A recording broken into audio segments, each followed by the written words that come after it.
Hi guys, my name's Lisa and welcome to my channel and third video of the series about autism.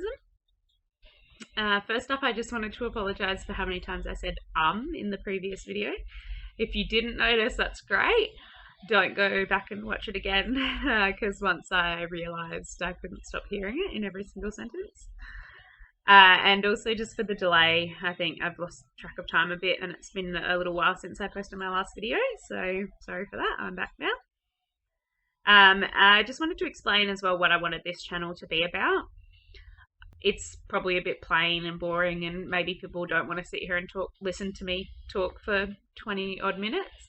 But I just really didn't want any fanfare, anything fancy in the videos. I just wanted it to be about me talking to the camera. About my experience with autism. I wanted it to be like a dynamic conversation sort of thing, not anything rehearsed. Even though I've recorded probably about 100 videos for my first video that I uploaded. But it's quite difficult for me to sit in front of a camera and just talk. You know, I hate the sound of my own voice. I don't really like how I look. It's awkward sort of talking to a camera. But yeah, I just wanted it to be about that dynamic conversation, I guess, something real for me. So today we're going to talk about a strong value system that autistic people tend to have. I'm going to talk about how autistic people relate to others. I'm going to touch on autistic shutdown as well. Feeling invisible and masking. I think they come in a bit hand to hand with me. Connections with animals. I'm going to talk about imposter syndrome as well, which is really common in newly diagnosed or self-diagnosed autistic people. And then I'm going to touch on some other traits as well just before I finish up the video. So I'll get straight into it. I'm going to start with the values. So one thing that I've noticed is quite common in a lot of autistic people is, a really strong value or belief system, really strong morals. I don't think I've ever been sort of peer pressured into anything in my life that I genuinely didn't want to do. And it's just, if things don't align with my morals or my values, then I'm just going to refuse to do them, sort of thing. I've never really had an issue with that. I've always believed what I believe and, stood up for it. So that is quite common in autistic people that I've noticed. Probably sort of gets us into trouble a bit as well with a really strong belief system. Can cause some issues sometimes. And can really affect how we relate to other people or how other people experience us. Or, think we might be rude because we just believe really strongly about something. So that brings me to how autistic people relate to others. So one thing my therapist mentioned that I really liked was that autistic people tend to build really genuine, quick connections with people that they pick up that they will have good connections with. So, they can notice when someone's being fake or when someone's being really genuine, and they make like really quick connections with people who have the same sorts of values and belief systems as them, which I've definitely experienced. I'm usually super awkward in social situations with new people, but there's been a few people throughout my life that I've just made really instant connections with, just because I can really tell that they're really genuine, nice people, and I like them. I like their value systems, and I know that they'll be sort of compatible with me as a friend. So I've definitely picked up on that. I am usually quite awkward in new social situations. I hate small talk. I can't stand people asking me what I did during the day or what work was like. Like, it was the same as every other day. I'm not going to explain a step-by-step process of what I did every day because that's not really what you're asking. And I just don't see any real need for it. I'd rather have a conversation about anything else than sort of, oh, what did you do today? How was today? How was work? Did you do this today? That sort of thing. I'm really uncomfortable speaking with people that I don't know, especially if I'm at like a birthday party or something and someone approaches me, or even if I'm just out somewhere. I quite often have people come up and chat to me.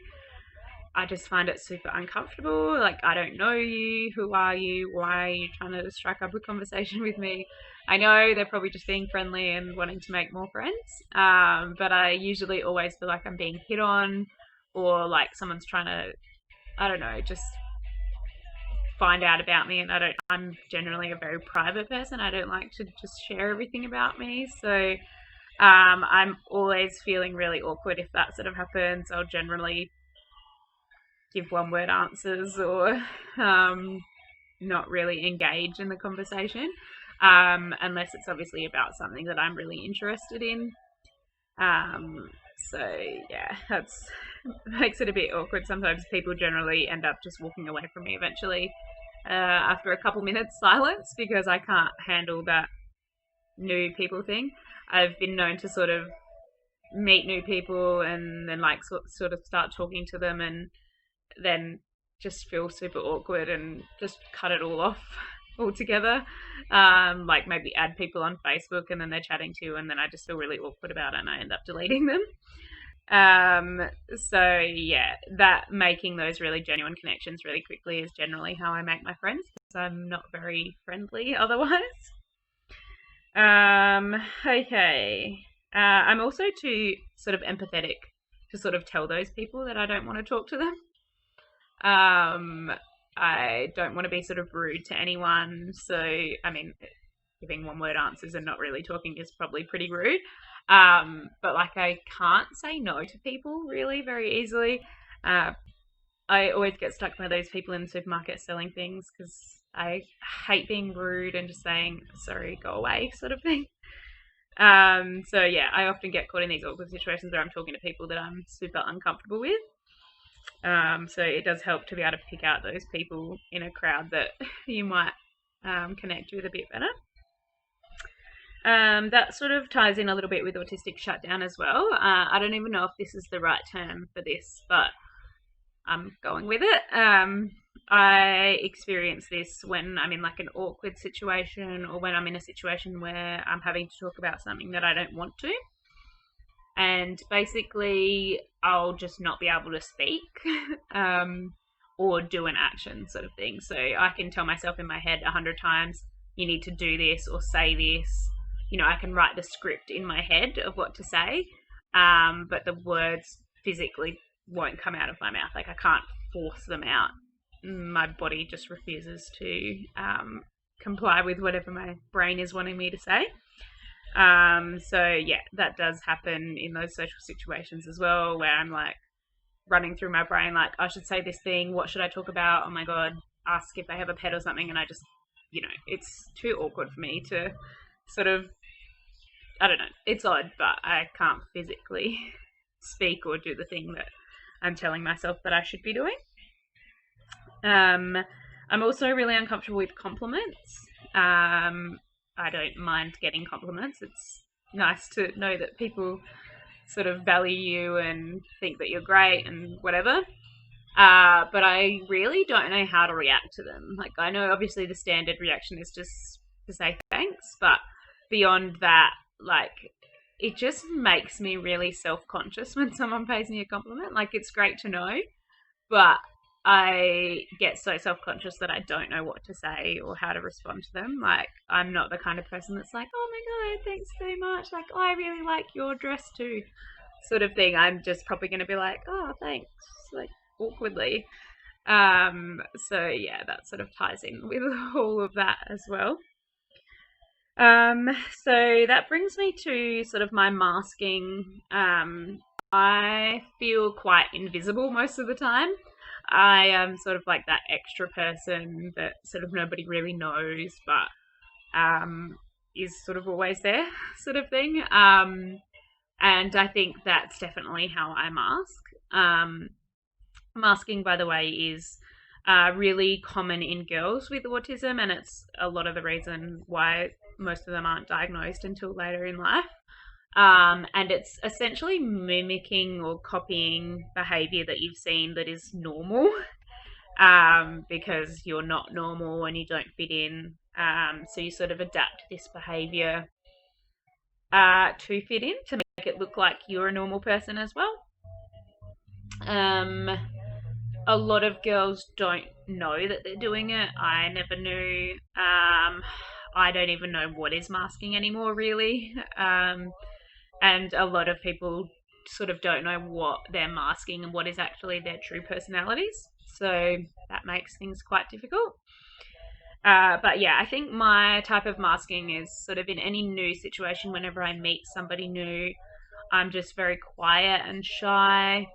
If I'm put into a new situation, like I start a new job or something, yeah, I'm just the shy person that never really talks. I don't ask questions. I just get on with it and just do my job. A lot of people that I've met have been super surprised by my actual personality, because when they first meet me, they think I'm this quiet, shy girl who just is in the background. Whereas once I get really comfortable with someone and get to know someone, I'm actually really boisterous and loud and irritating, and I talk about random stuff that people probably don't care about. But yeah, I think my masking is sort of that I'm just a normal, regular, quiet person. Like, don't pay me any real attention. Even when I'm quite good at something, I've noticed that I still fly under the radar. I know in my last job, we had to do a bunch of tests. I was in the top 3 in the class, but sort of no one really noticed, because I'm so quiet, I just fly under the radar all the time. I'm really passionate about my fitness, whereas I'm not very fit. I'm going to clarify that, because I can't be bothered going out and exercising. But if I need to be fit, I've always had a high capacity for fitness, I suppose. So it doesn't take me long to get back into it. I'm quite a good runner. I'm quite quick. I can do short and middle distance running really quickly. I've done the 12K in my city a couple of times. But I've always been sort of quite high performing for a girl, basically, in my sort of category. And in that job as well, I was one of the highest performers. There was me and another girl who were pretty much on par, but we were the best girls in the class, basically, on a physical standard, for running. Not weights, I'm terrible at weights. But I still sort of flew under the radar, like still sort of no one knew my name, or, I do just tend to be that extra person that people don't really know. So I think that's really how I mask, probably detrimental to my own achievements sometimes as well, because it would be nice to be recognised for being good at stuff. But yeah, I find the spotlight really awkward, so I tend to, just pretend I'm a normal, quiet person. I'm pretty sure that's how I've masked my whole life, as well as probably some other things. But I do have a lot of autistic people have a really unique style and look about them. They like to change their hair and their look a lot. I change my hair all the time. And I do have a really unique sort of style, but I'll only sort of bring that out if I'm feeling really comfortable with myself. And I feel like I'm most comfortable when I'm doing that. But it's just about whether I have the motivation or the self-esteem on that day to really be myself and put myself out there. When I'm wearing like quirky dresses or, sneakers with dresses and stuff like that, I feel, or, vests with studs and stuff like that, I feel the most comfortable with myself. I don't have to pretend. I feel like that's who I really am. But on a daily basis, I'll generally dress quite normally because, it takes a lot of effort to do that. and I'm not always feeling comfortable enough to sort of put myself out there. You know, if someone looked at me funny, like, what is that weird girl wearing? I'd probably be a lot more self-conscious than when I've sort of prepared myself for that. And when I'm in one of those moods, I don't care. If someone thinks I'm wearing something strange, I'm happy, I'm comfortable, I like the way that I dress, so that's that. So that's probably another form of masking for me as well, is just sort of toning down my personality and my look to sort of fit in with everyday standards, whereas usually I'm quite out there and I wear some weird jewelry and stuff like that. But yeah, so that's pretty much that. I'll talk about connections with animals as well. So a lot of autistic people really connect with animals. Some don't. But I do. I think I tend to connect with animals way better than I connect with people. Animals are not complicated. They don't judge you.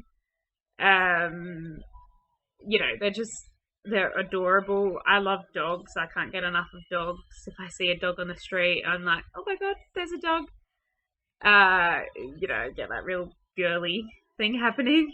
But yeah, I just love dogs. I have a real connection with dogs whenever I meet them. I want to pat them all. I want to cuddle them. You know, whereas people, I'm like, ugh, people are awkward. And yeah, a lot of autistic people really love dogs. You know, they'll be the person at the party that is playing with the dog instead of having normal conversations. So yeah, that is very common, and I definitely relate more to animals and dogs in particular than people. And a lot of them are really big animal lovers, have lots of pets, all that sort of stuff. So I'll touch on imposter syndrome now. This is a really big one for people when they're sort of newly diagnosed, and I'm assuming it goes on as well after that. But imposter syndrome is basically after someone's been diagnosed with autism, you feel really like a part of something. When I realized I was autistic, I realized my whole life I have thought I was weird or different. I genuinely thought there was something wrong with me and I need to go to a therapist because I'm mental. But turns out I have autism, which makes a lot of sense, and it matches up pretty much everything in my life. And you have this sort of moment. I mean, I had a couple of moments. I had a moment where I thought, oh my god, if I had known this when I was a child, imagine how much easier my life would be knowing what this was. You know, there were moments in my life where I thought I was broken and I was demented and, you know, everything was too hard. Life was too hard for me, and why is it so easy for everyone else? That's pretty much my overarching belief before I was diagnosed for my whole life. Was that it's too hard. Life is too hard for me as a person. I don't really belong here, and it's too much of a difficult situation for me to deal with life in general. So when I found out I was autistic, made total sense. I finally realized why I was the way that I am, and the other moment that I had is that I felt really sad for all the times that I had felt like that, not knowing, you know, I felt like I had missed a part of my growing up by not knowing this, because you can understand yourself a lot better, and I've understood myself a lot better through these Facebook groups as well that I've joined, where people talk about their autism, through making these videos. If you do have autism or you think you do, I really encourage you to, however you do things, like make a list, make a video, whatever, of your traits, because simply making these videos has made me understand myself a lot more. But yeah, so you finally feel like you belong somewhere and you have people that you relate to, people that are the same as you. You're not the only person like that.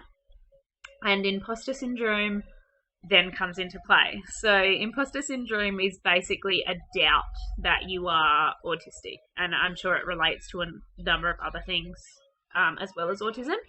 But It's really strong. So I got this quite a lot when I was first diagnosed.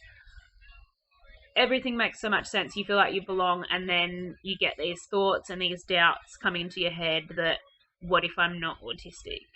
What if I have found these whole bunch of people who I relate to really well? I totally understand myself now. I've gone through my whole life thinking this thing, and now my whole life makes sense. But what if it turns out that I'm not autistic? And then I have to start all over again. Maybe I am broken. Maybe there is something wrong with me. And, maybe I need mental help because I've convinced myself that I'm autistic when I'm clearly not. And you start to see things like, when I was first diagnosed, I noticed everything really vividly. And then after a while, it starts to fade, and you get back to normal life. You're like, well, it was always there. You just notice it now that you know more about it. And then you also have these beliefs as it's going back to normal that you're like, well, I'm obviously not autistic because, I did this thing today. Like, I had a conversation with someone. I can't be autistic. And it's a really hard thing to deal with, because you do finally feel like you belong. And then, my imposter syndrome went on for ages. I had my therapist telling me that I'm definitely autistic. She said, I didn't really need to seek out an official diagnosis because she can obviously tell that I'm autistic. And everything that I've spoken about is so clear that I'm autistic. Everything that I was saying about how well I communicated with these people, how I understood them, all the research that I'd done that completely made sense to my situation. Like, I was obviously autistic. But the imposter syndrome, it got stuck in my brain. And I see a lot of people as well online, wondering, what if that's not true? Like, what if I go to get an official diagnosis and they tell me that I'm not autistic? Like, what do I do then? So that's a very long-winded explanation of imposter syndrome, but I'm very passionate about it because it was really worrying for me, and I didn't know what to do if someone were to tell me, that I wasn't autistic. I have people all the time, when I mention that I'm autistic, they say that they would have had no idea had I not told them. And little things like that over and over. You're like, well, maybe I'm not. Like, if nobody else noticed it, everyone else thinks I'm normal, maybe I'm not autistic.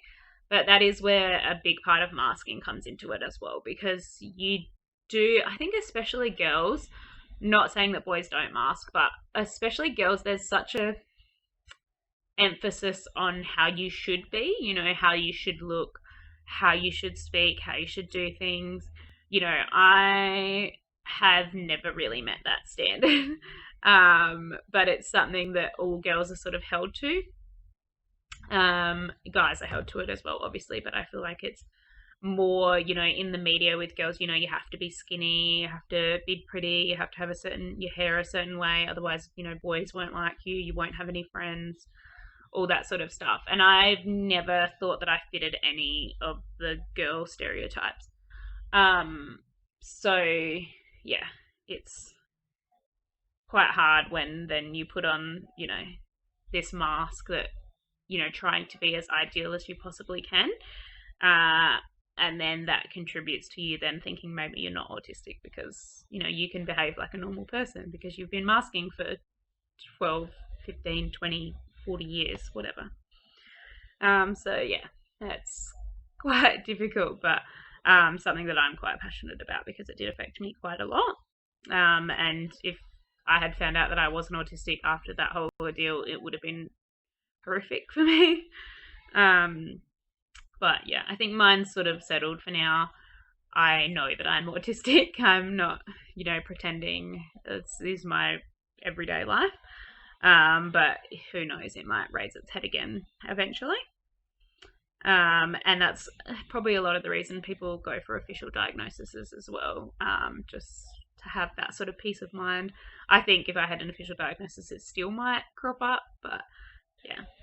All right, so I'm just going to finish with a few other traits, just little ones that I've picked up on or remembered. over time. So posture is another one that obviously these things are quite, generic, and normal people can have these as well. But a lot of autistic people tend to have like differences in posture. I slouch a lot. I hate sitting up straight. I can't sit up straight for a prolonged period of time. I'm always the one slouching in my chair, and at school I was always, almost on the ground by the end of a lesson. And tend to sort of not walk straight or have an odd walk, that sort of thing. Style, which I touched on before, a lot of autistic people have sort of a unique style. They like to change things about themselves. They might have lots of piercings or tattoos or stuff like that. Obviously, autistic people can have quite a generic style as well. They might not do those things to themselves, but it's quite common for autistic people to have sort of a unique look on themselves, I suppose, and like to do different things. And the last thing is left and right. So as well as my maths issue, I also experienced this one where it's not automatic to know which direction is left and right. I have to do the L in my head usually, so that I don't look like an idiot, to sort of know which direction is which. So if someone asks me which direction they need to turn, in my head I'm like, that one. And often I'm still unsure, and I'll end up pointing a direction instead of saying one, or I'll say the wrong direction, then I'll say no, the other one. So yeah, I've noticed quite a few people saying that they do struggle with left and rights as well. And just quickly, I remembered something else, also analog clocks. So I really struggle to read an analog clock. I don't automatically know where the hands are pointing. It's just that time. Obviously, I know past and 12 o'clock, and 15 and 45. But other than that, I have to count the 5 intervals on the clock. I have seen some watches and stuff that have like the numbers written on them, which is really cute. But yeah, just sorts of things like that are just everyday things that you wouldn't think about, that we struggle with, or I struggle with. Yeah, digital all the way, because it's much easier than sitting there counting in 5s. Cool. So that's all I had on my list today, but I'm sure I'll come up with another list for next time. And hopefully I'll post a video soon. Thanks. Bye.